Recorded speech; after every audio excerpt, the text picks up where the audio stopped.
Welcome back. So, guys, ఈ రోజు సెషన్లో let us see a brief overview on how exactly we can read the data from a CSV file. So CSV file అంటే ఏంటి? In జనరల్గా మన అప్లికేషన్లో ఏదన్నా ఒక టెస్ట్ డేటాని రిప్రజెంట్ చేయాలి అంటే కామా సెపరేటెడ్ వాల్యూస్ కింద స్టోర్ చేస్తాం. సో దీనికోసం ఒక చిన్న ఎగ్జాంపుల్ ఎట్లాగా అంటేనండి, సి హియర్ కన్సిడర్ దట్ మన టెస్ట్ డైరెక్టరీలోనే selecting a new button select చేసి test data two dot CSV అన్నాను, అంతే. Test data two dot CSV. ఇందులో ఇప్పుడు కన్సిడర్ దట్ నేను user name and password maintain చేద్దాం అనుకుంటున్నా. So user name double quotes comma password, ఈ రెండు నాకు సంబంధించిన ఫీల్డ్స్ ఆర్ ఎల్స్ ఆ కాలమ్స్ బేసికలీ ఆ సిఎస్విలో. దీనికి అసోసియేట్ అయిన వాల్యూ ఫస్ట్ రోలో Suren comma 123 password, and the next data lucky comma 124. ఇట్లాగా కామా సెపరేటెడ్తో నేను డేటాని మెయింటైన్ చేయొచ్చు. అంటే ఇప్పుడు నా ప్రోగ్రామ్ నేను వర్క్ చేసేటప్పుడు డేటాని డైరెక్ట్లీ టెస్ట్ డేటాని ప్రోగ్రాంలో రాసే బదులు ఇట్లాంటి సిఎస్వి ఫైల్స్లో నా ప్రోగ్రామ్కి డేటా రాసి I can read these data in my program. ఈ సిఎస్వి ఫైల్స్లో మనం రాసిన డేటాని మన ప్రోగ్రాంలో రీడ్ చేసుకోవచ్చు. సి హియర్ ఈ రెండు కూడా సిఎస్వి ఫైల్స్ నేను ఇప్పుడు క్రియేట్ చేశాను. Okay, that's fine. సిఎస్వి అయితే క్రియేట్ చేశాం. సిఎస్వి ఫైల్ని రీడ్ చేసే క్యాపబిలిటీ మీ కోడ్కి కావాలి అంటే ఖచ్చితంగా మీరు ఒక ప్లగిన్ అయితే ఇన్స్టాల్ చేసుకోవాలి. Node package npm install CSV parse అన్నదాన్ని మనం ఇన్స్టాల్ చేసుకోవాలి. ఈ కమాండ్ని కాపీ చేసి నా విఎస్ కోడ్లో టెర్మినల్ని పుల్ చేసి let me place it there. So ఈసారి అది చూస్తే కనుక ఒక ప్యాకేజ్ నేను సక్సెస్ఫుల్గా ఎగ్జిక్యూట్ చేసేసాను అంది. సో ఈ ప్యాకేజ్ ఎగ్జిక్యూట్ అయిన తర్వాత మనం కన్ఫర్మేషన్ కోసము ఇప్పుడు ఏం చేద్దామంటే ప్యాకేజ్ డాట్ జేఎస్ఎన్ని ఓపెన్ చేస్తే సి హియర్ సిఎస్వి పార్స్ అన్న డిపెండెన్సీ సక్సెస్ఫుల్గా ఇన్స్టాల్ అయింది. With which I can say that నా సిఎస్వి పార్స్ ఇన్స్టాల్ అయిపోయింది. ఇప్పుడు సిఎస్వి పార్స్ ఇన్స్టాల్ అయిపోయిన తర్వాత ఇప్పుడు మనం ఒక కొత్త స్పెక్ ఫైల్ అయితే క్రియేట్ చేసుకుందాం. So here test 21 dot spec dot JS ఒక స్పెక్ ఫైల్ అయితే క్రియేట్ చేసుకున్నాం. సో ఇందులో import test from your play right అండి. ఓకేనా, ప్లే రైట్ నుంచి టెస్ట్ని ఇంపోర్ట్ చేసేసుకున్నాం. నెక్స్ట్ దాని తర్వాత test maybe I can consider it as a sauce demo login flow. Okay, sauce demo login flow async, and of course ఇది page ఫిక్సర్ని expect చేస్తుంది అనుకోండి.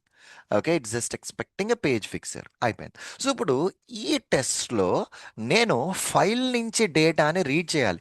అది ఏదన్నా ఫైల్ అవని, అది ఎక్సెల్ ఫైల్ అవని లేదా సిఎస్వి ఫైల్ అవని జేఎస్ఎన్ ఫైల్ అవని, ఏదన్నా అవని. సో నేను ఫైల్ నుంచి డేటా రీడ్ చేయాలి అంటే ఫస్ట్ అండ్ ఫార్మోస్ట్ థింగ్ నేను ఫైల్ సిస్టమ్ని ఇంపోర్ట్ చేసుకోవాలి. So here that's the reason import FS from FS. Basically file సిస్టమ్ని అయితే నేను ఇంపోర్ట్ చేసుకోవాలి. ఫైల్ సిస్టమ్ని ఇంపోర్ట్ చేసేసిన తర్వాత ఇప్పుడు ఆల్రెడీ మనం సిఎస్వి రీడ్ చేయడానికి మనం సిఎస్వి పార్స్ని ఇన్స్టాల్ చేసుకున్నాం కదా. Even we need to import that. So import దేన్ని ఇంపోర్ట్ చేయాలి? పార్స్ని ఇంపోర్ట్ చేయాలి. ఎక్కడి నుంచి ఇంపోర్ట్ చేయాలి? సిఎస్వి పార్స్లో. ఓకే, సిఎస్వి పార్స్లో ప్రిసైజ్గా సింక్ మాడ్యూల్ నుంచి నువ్వు ఇంపోర్ట్ చేసుకో అని చెప్తున్నాం. That's it. ఈ రెండు ఇంపోర్ట్ అయిపోయింది. ఇంత అయిన తర్వాత మనకి అన్నిటికంటే మోస్ట్ ఇంపార్టెంట్ థింగ్ ఏంటి అంటే మనం పార్స్ని యూస్ చేయాలి. సో ఈ పార్స్ని యూస్ చేసి నీ సిఎస్వి మొత్తాన్ని కూడా నువ్వు డేటాని రీడ్ చేసుకోవాలి.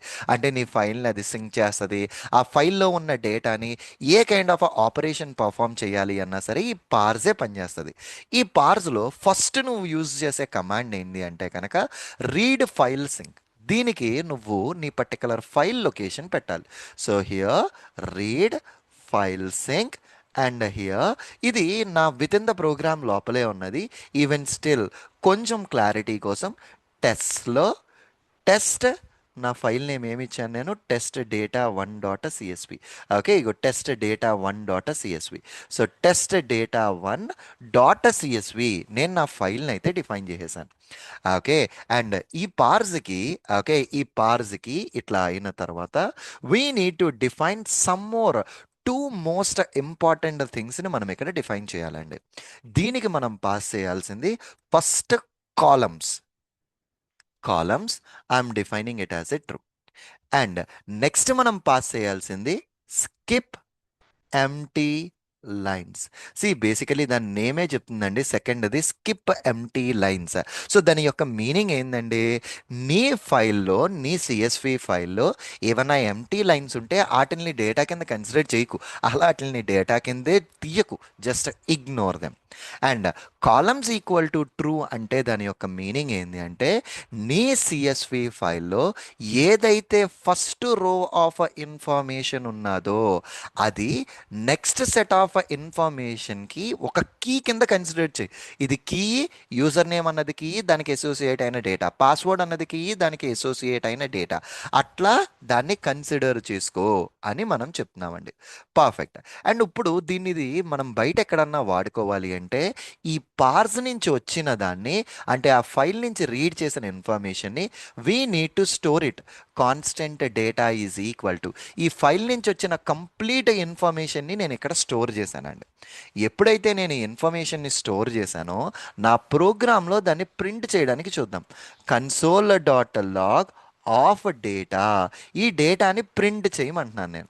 When I run this particular program, నా సిఎస్వి ఫైల్లో ఏదైతే డేటా ఉందో that should print that particular data. See here, ఇక్కడ డేటాని ప్రింట్ చేసింది ఇది అరే, అండ్ ఒక్కొక్క రో ఏమో నాకు ఇక్కడ ఒక్కొక్క ఆబ్జెక్ట్ కింద వచ్చింది. చూడండి, user name Surendra, password 123, user name Ramya, password 124.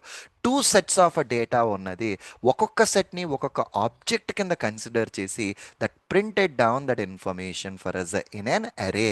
So simply దీని నుంచి వచ్చింది అరే ఆఫ్ ఆబ్జెక్ట్స్, నాకు డేటా ఇక్కడికి వచ్చింది.